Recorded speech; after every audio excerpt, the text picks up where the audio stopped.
Hi, everybody. Good morning. Good afternoon. Thank you so much for joining me. I really appreciate it. I'm as excited as I possibly could be for any webinar, because if anybody knows me and you followed along and you've seen my post or you've known anything about me, you all know that I am half Portuguese, and I have always for my entire life thought that this was just the most fascinating and stunning and beautiful country in the entire world for so many reasons. So it is such a pleasure to be able to sell it and market it. I've long been an ambassador of Portugal pretty much all my life without even trying. But now we have this amazing DMC that we work with. So it's really a pleasure to be able to share a lot of this with you. Just a quick couple of housekeeping notes. We're going to go ahead and get started. Thank you so much for whoever's running the chat here. I love it. Keep it going. Say hello. Tell me where you're from. And please add your questions as we go along. Please add your questions in the chat, and I'll get to as many of them as we can possibly do. Towards the end, and we have a giveaway as well. So I hope you hang in with me towards the end, and we will be recording this. So if you miss any portion of it, you can always check it out on our YouTube channel. So with that, I'll be sure I send that link over to all of you. So thanks for joining me. This is a nice, healthy crowd. I guess a lot of you are interested in Portugal, so we're just going to dive right in, and I really couldn't be happier. Okay. So just a very, very iconic scene here that you can see of Lisbon, one of my favorite views in the world. And we're going to talk about inside tours and also Portugal and its wonderful, beautiful island destinations as well. So inside tours, just a little bit about them. They're a spectacular DMC with a lot of creativity. It's a relatively young team. They tend to have very fresh ideas because it's it's an old, complex destination, but it can constantly be innovated upon. And I really love what they do. They come up with some things sometimes that really, really shock me. And this, you're talking to a person here that's probably been there every single year of her life, and I'm now 48. So my parents brought me when I was, I think, 6 weeks old, might have been my first trip, and been going ever since to visit family, and just because it continues to draw me every single year of my life, and my daughter as well. So how do you get to Portugal? Oh, back to inside tours. Sorry about that. Just a little bit more about them. So they have a beautiful FIT division, which is extremely creative. And then they also have a meeting and incentive division. So I often find that lots of times when DMCs start in the MICE space, it's pretty incredible because they are they survive on being able to constantly innovate and be super creative. And then when they open up an FIT division, they've already got that incredible bank of all of those things that you really can't imagine could be done. They've already done them and they've curated them. So I find that when it goes like that with the cycle and then they start to do FIT, you find constantly incredibly creative ideas. So a little bit about Portugal. I love that it's super far west in Europe, so that makes the flight time a lot less than some of its sister countries around the continent. So from Newark to Lisbon, it's a very, very short hop. It's about 6.5 hours, but usually a little bit less than that with some good winds. How do you get there? There's TAP, which is the national airline of Portugal, and they fly from a lot of different cities nonstop in the US. You can see them here. So New York area, JFK, Newark, Chicago, Miami, San Fran, Boston, DC, and Philly. And then there's always easy connections moving forward from different markets on the West Coast. United also has nonstop to Lisbon, and they have seasonal nonstops to Porto. And then if you're looking to go to the Azores, you have a little bit of service, sometimes seasonal service on United, and also on SATA, which is an airline for the Azores that generally operates out of Boston and out of Oakland, California. So those are, you might say, why? Those are just areas that have higher concentrations of Portuguese people, and as well as specifically Azorean. So why Portugal? Gosh, so many reasons. But if you're kind of looking for the Cliff Note version and somebody's asking you, why should I go? And you're trying to sell it. We just walked through the location. So it's got a very privileged location, and it's usually just a much easier hop flight-wise than a lot of different cities in Europe. And you've got an incredibly deep heritage. It's very, very rich. It's just amazing with the, as far as how elegant and how interesting the architecture is, how complex the history is, and how welcoming it truly is. You find a lot of amazing hospitality, charming boutique hotels, and so many hidden finds. And it's one of those destinations where you really could just grab a car and go. It's wonderful for self-drive as well. So Inside Tours can build either a fully guided expedition, or they can help you along your way if the client wants to take the keys and go and sort of chart their own course. They can put that over, and into a creative itinerary. So for food and wine, Portugal leads the way with gastronomy. It's got an incredible wine scene. You might have heard of Port, comes from the area near Porto, which is, endemic to Portugal. And it's really, that's one of their national blends and one of their amazing exports. And then beyond that, you have a lot of different blends and an incredible food scene. You've got mom and pop restaurants that are just as good as Michelin-starred restaurants. So seemingly endless choices. You've got some thrilling adventure. I'm going to show you what can be done. Beautiful beaches, incredible weather. So it's got mild weather pretty much all year round. And I always say, and this holds true today, even in a time and a climate where we're seeing prices continue to climb, it is one of the last great values in Europe. And you'll see that when you look at some of the pricing. For example, there's a Ritz Four Seasons in Lisbon, which is considerably less per night than you might pay for a Four Seasons in Paris, for example. So you can get some incredible brands, but far less spend on the dollar. So first, we're going to start with Lisbon, which is a wonderful place to start. It is an extraordinary capital. It's just so beautiful, and it's such a walkable city, and it's full of hills. So it's also a bit of a cardio experience. It's a great workout. So definitely wear your sneakers. It's best known for its stunning architecture, rich history, beautiful. You have those iconic blue and white tiles all over the place, cobblestone streets, just amazing. It has 300 plus sunny days a year. It's right at the mouth of the river, and it also sort of touches the Atlantic. So you always have these beautiful water views and beautiful breezes as you get down to the water. And it's one of those cities you really, as I mentioned, best accomplished by moving around on foot or alternative types of transportation. So as you move around Lisbon, you see these iconic yellow vintage trams, and they operate on regular routes. So you can get from point to point, and it's a great way to travel.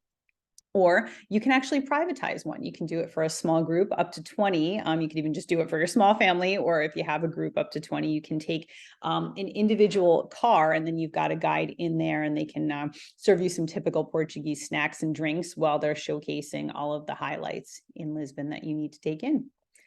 One of the most fun things to do, really, especially in the city because of its culinary scene. And when I say culinary, I don't want it to be too intimidating. I mean culinary, like it could be this simple sandwich that you see here on the most amazing bread you'll ever eat in your life, paired with some cheeses that are homemade and some homemade wine, all the way up to very, very, interesting types of very, very high-end cuisine.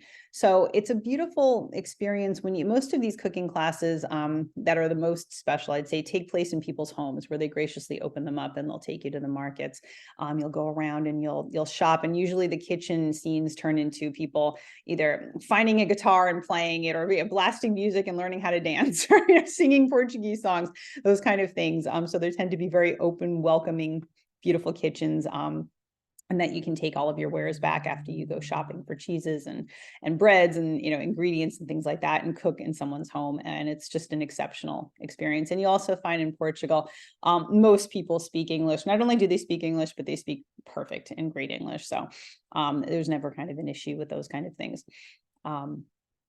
Definitely try the food, whether you cook or whether you're just hopping around with a foodie to go on a street food tour or a culinary tour. It is a wonderful way to explore the city through its tastes. As I mentioned, Lisbon is on the water, so you can do a lot of different things to sort of get out and see the beautiful coast. You can do a day sail, sunset sail, even head out on a regatta race. They can kind of recreate the experience. So you're racing boat against boat if you have a group.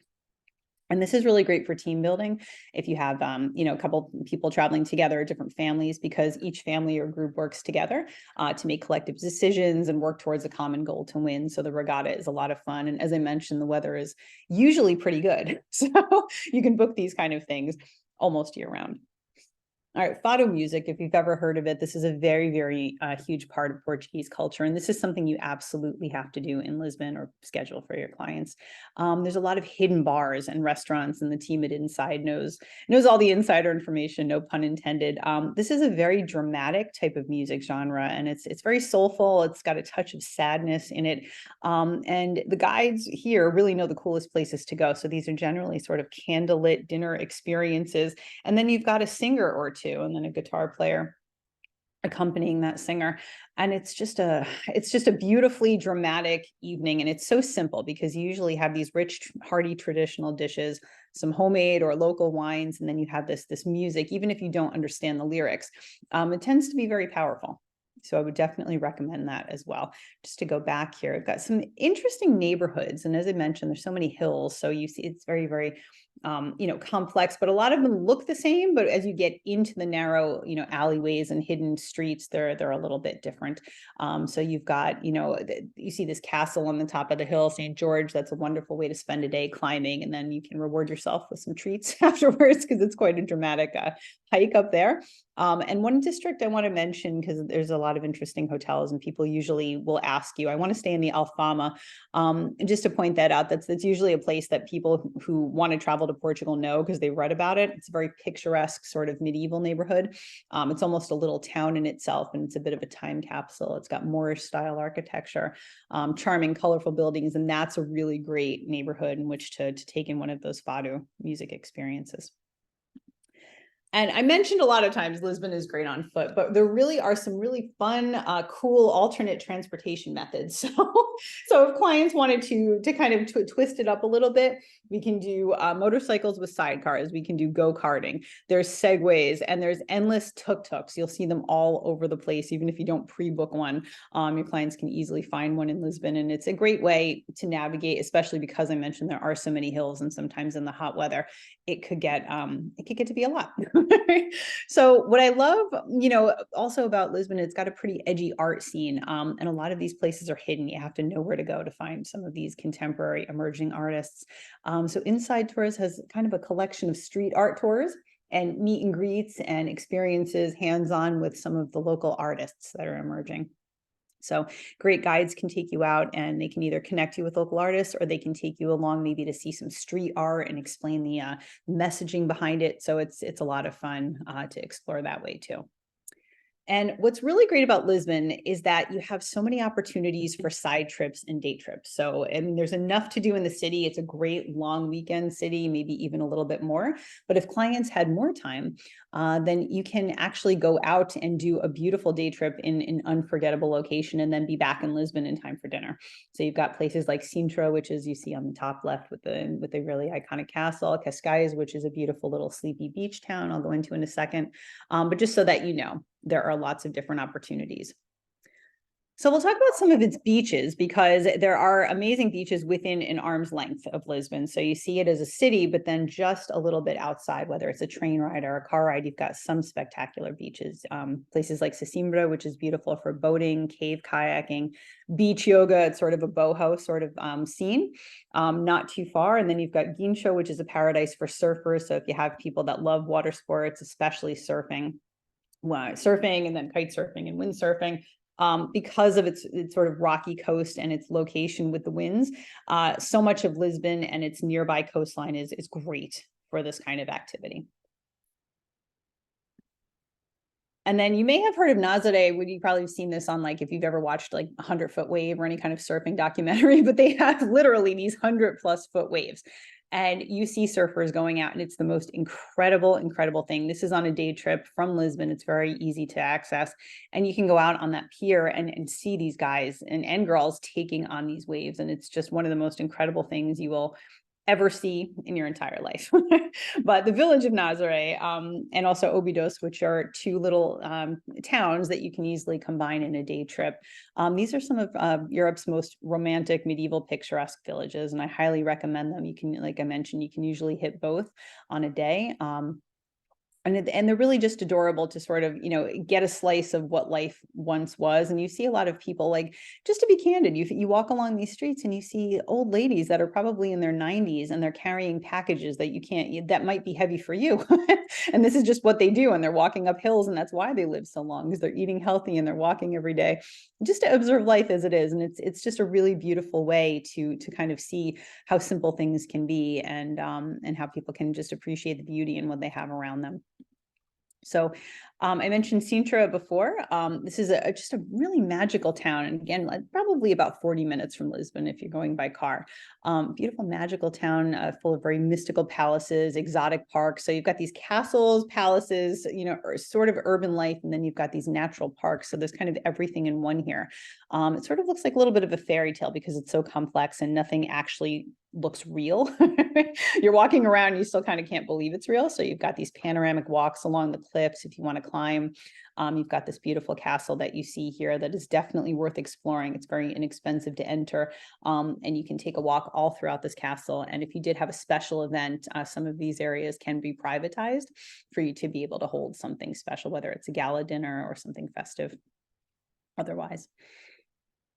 I mentioned a town called Cascais before, which is one of my favorites. And it's one of the ones that's along this coast here. And it's sort of a beachy little, beachy little town that is one of my favorites. It's about maybe like a 30-minute train ride along the scenic coast that you can take from Lisbon and again be back from dinner. So it's got one of those areas where, you know, the streets are sort of pedestrian, lots of boho chic shops, lots of little, you know, wine shops and wine bars. And it's one of those quintessential beach towns that I really it feels very Portuguese. So I would say get out of the city no matter what time of year, even if it's the winter, and you can certainly see some delightful seaside living.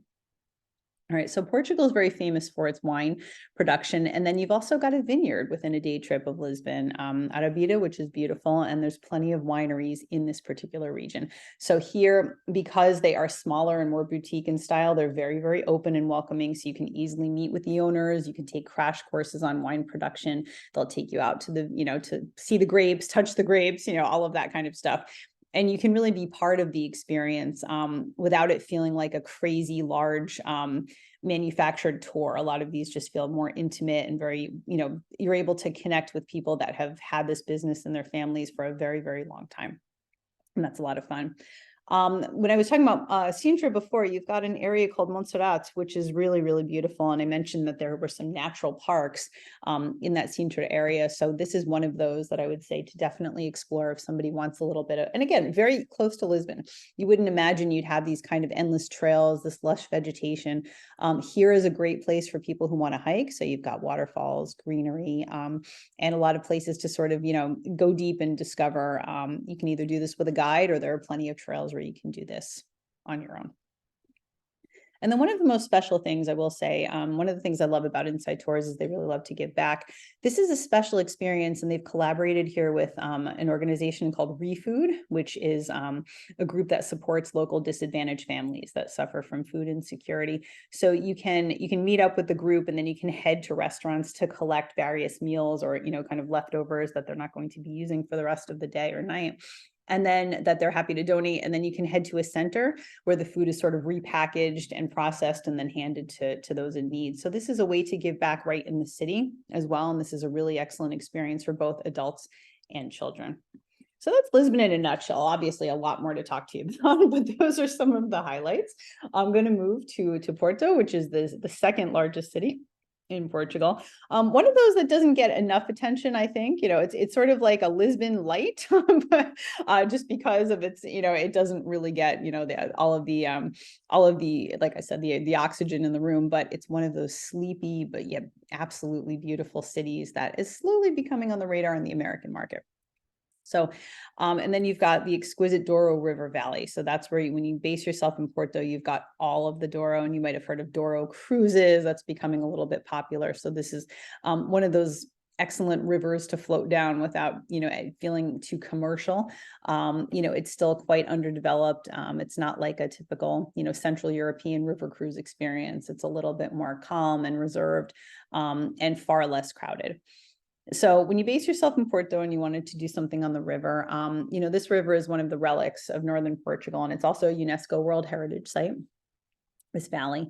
It's a beautiful area with robust wine production, port production, and really doing a cruise along the river is an absolute must. So there's a lot of different options. You can do a traditional boat, or you can do something larger. And generally they'll go from a few hours to maybe a full day. And there are some that operate overnight, but these are really, really great ways to discover just the stunning landscapes if you wanted to do that by water. But if you wanted to sort of get out and walk around and get a little dirty, I would say a 4x4 Jeep experience or a Jeep safari is one of the greatest ways to explore this area because they go off-road and they take you, through the mountains, through the vines, to the vineyards. And lots of times you'll stop at a little authentic Portuguese quinta, which is a small little, inn style building, or place.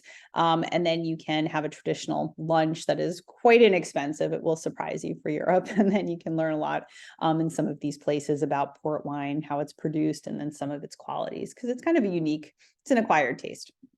So if people do like port and they want to learn more about it, there are plenty of different, places, that brew it, I guess, for lack of a better word.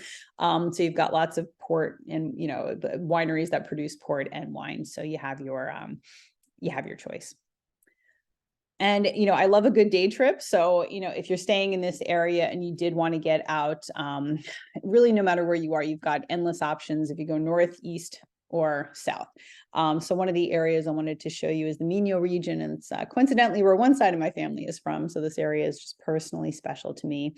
It's just a really unique, very charming step back in time. It's got a lot of small fields, vineyards, and curious villages that really hold on to their traditions. So you'll find a lot of monasteries, a lot of fortified cities. So, like villages that are built within a fort, which is really beautiful, like the area where my immediate family is from. You've got castles and just endless charm. So if you did want to step away and get away from the urban vibe, you can see some really, really great examples of classic Portuguese architecture and simple Portuguese life here. And for the people that want to, have an adventure and they're just sort of staying in the north, you've got Xerez National Park, and this is really beautiful because you've got these crystal clear watering holes to take a refreshing swim. It's a national park where it's famous for its waterfalls. It's a great place for picnics. So if you're going with the group at Inside can sort of put together a pop-up picnic after some horseback riding, endless hiking and trekking. So this is kind of where you want to go when you want to revitalize your soul. So lots to do in this particular area. And again, there's sort of an emerging scene, especially in Porto, which is, a growing city, a lot of emerging, cool, curious boutique hotels. So if clients are sort of looking for that kind of thing, and, hotels that are built into old libraries or, old patrimonial homes, things like that, you have sort of a huge swath of options that you can pick. And I would say that about Lisbon too. You have your brands. You definitely do. You've got, like I said, the Four Seasons. You've got your, Intercon. You've got Sana, which is a group in Portugal that's got a lot of hotels. However, you really have a lot of these charming individual properties, and those I really, really highly recommend. And a lot of them know, a lot of the team at Inside really know a lot about that. All right, so we'll move to the Algarve, which is an area not a lot of Americans are familiar with. And in my opinion, it continues to be one of the world's best kept secrets. It's got really endless sunshine. It's kind of a year-round beach destination. The winter could be slightly cooler. If you're looking for hot weather, it's not the place. But you do have mild temperatures. The beaches and the water are amazing. This is all the way at the southern end of Portugal. But again, because the country's so small, you can drive there easily. So you've got maybe, depending on where you go in the Algarve, because there's a lot of different resort towns, it could be like 4 to 6 hours drive, but a beautiful scenic drive from Lisbon. So easy enough to do as a sort of an add-on. It's got amazing golf. So people who golf love it because of the temperature. And again, in the cooler temps, they really appreciate that instead of the blazing sunshine. And then you've got plenty of incredible resorts. So it's great for just kind of an all-around holiday experience. So sometimes it's really nice to pair this, if you're doing like northern Portugal and you just want to end on the beach, this is a great thing to do.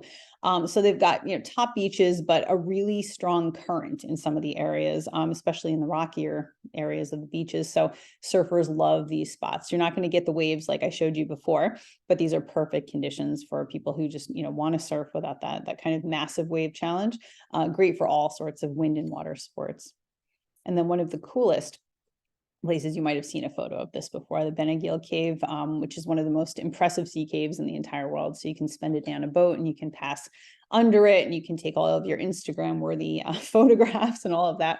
And sort of like lining this whole area and along the coast, what you'll find about the Algarve is there's a lot of caves, a lot of natural rock formations, and a lot of hidden beaches to explore. And as I mentioned, yes, plenty of golf courses. So here you're going to find more grand style resorts. You're going to find a lot of resorts that have suites, that have villas, similar to some coastal towns in Spain. So it's got that kind of a vibe. A lot of the resorts are just enormous, and you've got multiple restaurants, and sometimes people just tend to stay.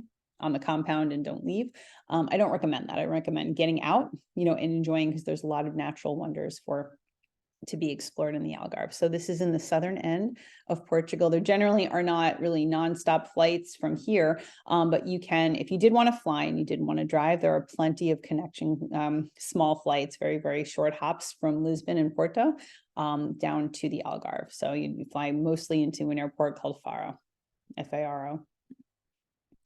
Okay, we'll go to Madeira, which is really interesting. It's an island that I think does not get enough attention, but it's so cool. Very close to Portugal. You'd have to just do a little bit of a hopper flight. But I went there once, like years ago, and I had no idea like what I was doing there and why my parents took me, and I didn't get it. Then I went back years later and I was like, this has got to be one of the most curious places on the planet. So it's a very mysterious island. It's off the coast, as I mentioned. It's very curious because it's got really interesting architecture, very, very, unique flavors, immensely lush surroundings, and very quirky activities. People here also, they speak Portuguese, but they speak with a very distinct, thick accent, so that it's instantly recognizable. Cristiano Ronaldo is from Madeira, and they used to make fun of him and the way he spoke because he was different than a mainlander. So it's got its own kind of vibe. But still Portuguese in its own right, but very, very different than a lot of the rest of what you'll find in the Azores and also on the mainland. So you'll fly into an area called Funchal, which is the capital. It's a beautiful city, and it's got, kind of a history, beautiful stories that sort of unwind through its streets and alleys. It's a very relaxed place, easy to kind of conquer on foot. You've got a palace to explore. You've got endless gardens, great place to go up a hill and then take a cable car up a hill and then amble your way down. Lots of different, daytime and nighttime activities, small little casual restaurants, coastal atmosphere, and very, very relaxed. So it's an interesting little city to explore if you're going to go out there. But really, if you're going to make the journey, you really want to head to its landscape, and you want to really enjoy its amazing natural wonders. And the best way to do it, I always bring up these Jeep safaris in a lot of destinations, but they really allow you to go off track, and see the flora and the fauna and the extraordinary landscapes from a different point of view that, a coach tour is not going to give you, or even a self-drive where you don't really know where you're going in some of these hills. Definitely go with an expert, go with a driver who knows how to navigate these roads, and you're going to see some incredible mountains and valleys. And then one of the funniest things you can do here is a wooden toboggan ride. So this is a really thrilling ride down the streets. You take off in like a wicker sled and it's got wooden runner blades on the bottom, literally a toboggan, but made for the street. And then you've got these men dressed in white with straw hats and rubber boots that they help use, as brakes. And it's really hilarious. This is something you really kind of won't find and won't do anywhere else, but that's something worth doing. And then one of the unique features here is it's amazing hiking trails. So you've got this what they call levadas, which are a system of aqueducts, and they span lots of kilometers, and they go through mountains, and they stretch over rugged rocks to bring water from different sources to different parts of the island, just because of the way everything kind of is set up. So you can trek alongside of some of these, like these canals and these aqueducts, and it's really, really pretty, and you can kind of, get a sense of the landscape as well, but also see how very smart this innovation is, so that water can be supplied pretty much all over the island using natural resources. And then beautiful, endless, discoveries. Mother Nature really blessed this island. So you've got waterfalls, you've got natural pools, just amazing colors that sort of seem to bloom year round. So it's just beautiful. And I would say if you have a couple of days, worth to explore, because there really is nothing like it around the world. And then lastly, I'm going to head you to the Azores, which, it has its own kind of, little cachet. A lot of people don't realize it belongs to Portugal. It's a little archipelago off the coast, and it's very interesting. People call it the Hawaii of the Atlantic. I don't know if I love that term. I think, that's it, I get it. But it's its own little world. So I understand, because of like maybe the initial look of the landscape and the craters and the volcanic nature, perhaps. But it's got amazingly rugged coastlines, wealth of adventure, and it's sort of becoming a standalone destination in its own. As I mentioned, there are a couple of nonstops from Boston and Oakland, but also you can easily get here if you wanted to spend a couple of days in Lisbon and hop over. It's a great trip, and staying in the Azores, you could support a whole week almost of adventure activities, and you wouldn't be bored at all, and you wouldn't do the same thing twice. So this is just some of the landscape. So you see shocking color against the green. There's some amazing flowers against this green landscape. And then sort of in the nighttime or on a rainy day, this is how it looks. So I can see the comparison to like a Hawaii type of atmosphere. So one of the best activities to do here is to head out on a boat with a biologist, and he'll explain all about the marine life. There's extraordinary marine life that surrounds these islands, plenty of whales and dolphins. And between June and September, the likelihood of you viewing something incredible is pretty high. And then lots of times they'll pair this with a stop at one of the islands, one of the nearby islands, Villafranca do Campo, excuse me, generally, or you can do a refreshing swim, or you can do a snorkeling activity. So the hiking here as well, so you've got your water activities, but the hiking here is also pretty extraordinary. And then you've got, there's several islands that you might visit while you're here. São Miguel is one of the ones that has probably the best hiking and walking paths, trails with varying degrees of difficulty, and they've got really magnificent landscapes. So you've got linear routes, circular routes that are a little bit longer, and they generally take you through like hidden waterfalls and beautiful natural wonders. It's also a great place for some water sports, but interesting, like kayaking, canoeing, because the waters tend to be beautiful, calm, and very, very crystal clear. So there's a lot of visibility. It's a great place, again, to explore via Jeep, so you can get super high up and appreciate some of those views. If you did want to snorkel, again, the water is beautiful. So there's a lot of different things to see underneath that are super colorful. Marine life is quite diverse here, and a lot of people love to just visit, especially marine biologists. It's a hot spot for them because there's a lot to discover and study off of the coast of some of these islands. Plenty of opportunities for a sunset sail. You can definitely take a boat out, but great place for cycling as well. So as I mentioned, you could be every single day doing something different, thrilling, scuba diving, as I mentioned. And then one of the coolest things that's become super popular here is canyoning. So this is not for the faint of heart. You definitely need to have your chops with you, and it's just kind of an adrenaline fueled day, and it's a great way to discover less explored places. Of course, you go with a fully equipped guide and a very learned guide, but you can do things like walk through water courses, descend waterfalls, climb rocks, and jump into these rock pools.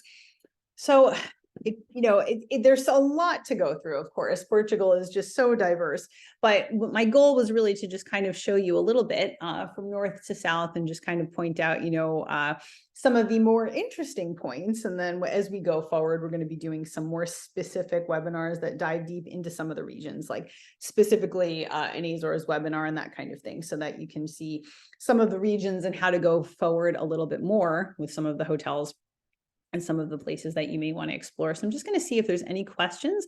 If there are any questions, you want to add them. I'm going to have a look here and see if I can go through.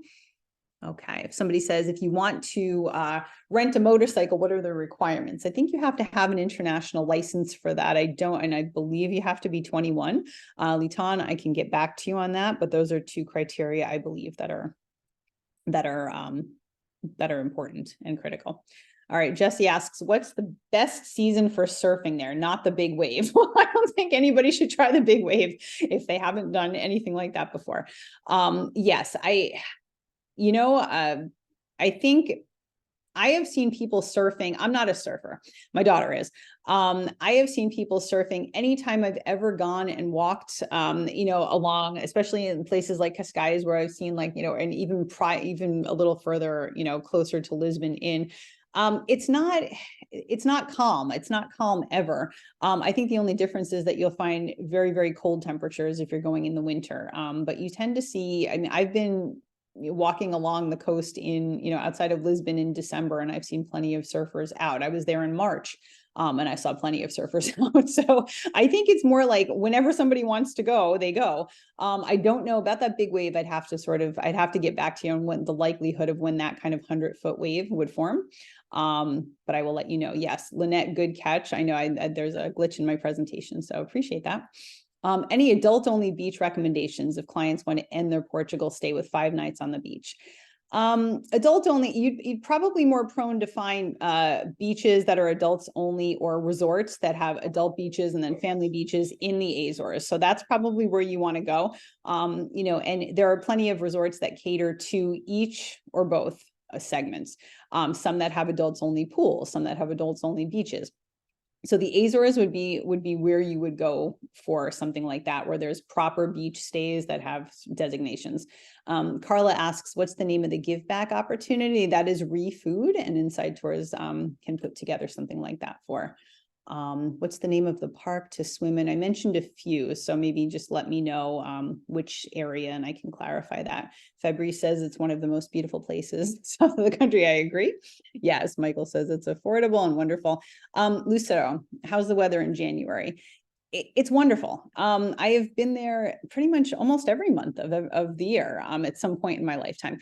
If you're going in January or February or March, it is not going to be hot. You're not going to get a ton of sun. I would say when I was there in March, for example, I was wearing a leather jacket most of the time and walking around, and I was quite comfortable. There were some days where it was warmer and we were, walking along the beach, and, definitely wasn't beach weather, but there were people out there playing volleyball, playing badminton, whichever, and they were wearing bathing suits.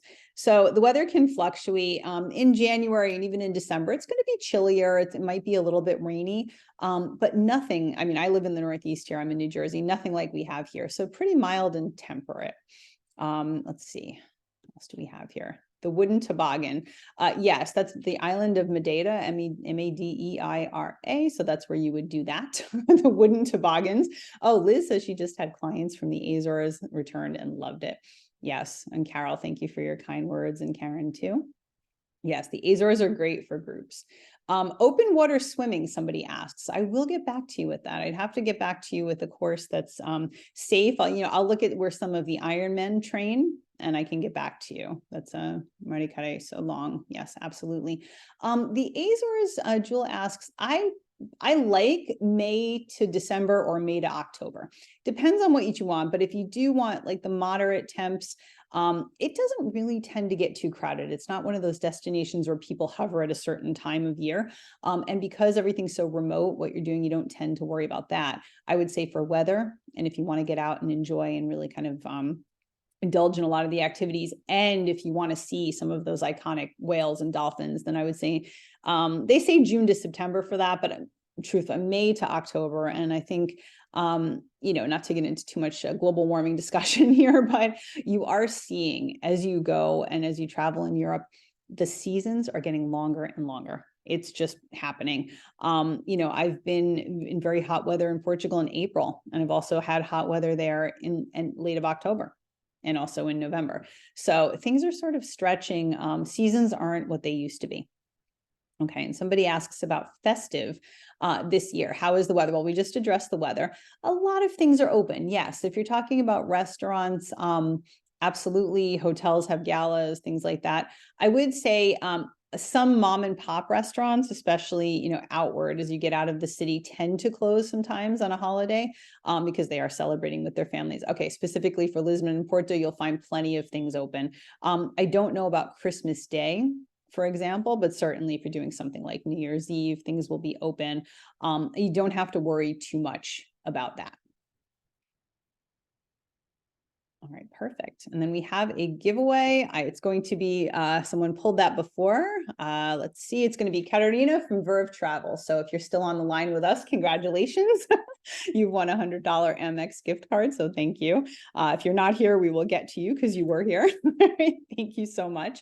Yeah, so if anybody has questions in the future, you know where to reach us. It's info@True Marketing. We would love to introduce you to the team at Inside Tours if you ever have any questions or you have any needs or would like, further information or a proposal. We probably will have a fam trip moving forward as well. I'm advocating for one maybe like April or May of next year. So watch this space, or possibly the fall. So I know a lot of you have full dance cards as far as travel, and I can definitely appreciate that. But put that on your radar if you do want to come. And then separately, if you did want to visit and the group fam trip didn't work in your schedule, just reach out anyway, because lots of times they can put things together for you on a customized basis. So if you have a specific, amount of time. And I would say what's nice is when you go to a city like Lisbon, you can do so many site inspections at once. Everything's pretty close together. It's if you can get your hotel side out of the way, and then you can do your experiential side. So lots of different opportunities to move around as well pretty easily. All right. So I will definitely, I'll download this and I will post it on our YouTube channel so you can listen in, you know, and go back and refer anytime that you want. And again, we are here to help you at any time. So thank you so much for joining. What a lovely crowd. I think we had well over 100 people. So that's perfect. All right. Thanks a lot. And we'll talk to you very soon.